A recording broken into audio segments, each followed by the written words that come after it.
A common day trading question I get often is one, when should I day trade fair value gaps? And two, what makes a fair value gap work?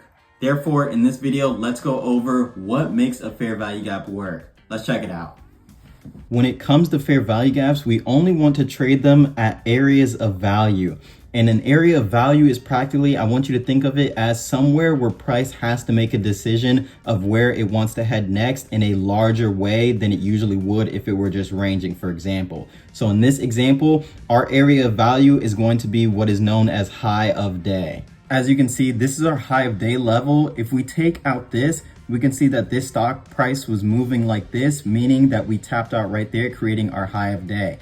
Now, taking into consideration this entire chart, I drew out two fair value gaps, so pause this video and see if you can identify both fair value gaps. Here lies our first fair value gap and here lies our second. But if you take notice, this fair value gap did not play out. Price returned into it and fell below it. However, this fair value gap did work and ended up playing out to the upside. Now, why is that? That is because we are at an area of value or a keyed level, with this one being the high of day.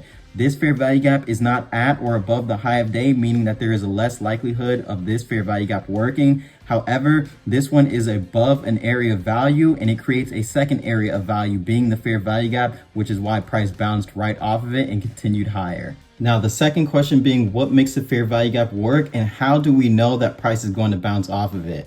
The honest truth is we will never know, but there are signs that give us a high probability that price will bounce rather than continue through it. For our first example, we have a strong move up with increasing volume, creating this fair value gap within this move. Notice on the pullback, we pull back into the fair value gap with decreasing volume. Yes, the candle wicks below the fair value gap, but our close is above it, meaning that most likely price is going to continue higher off the fair value gap. So this is valid.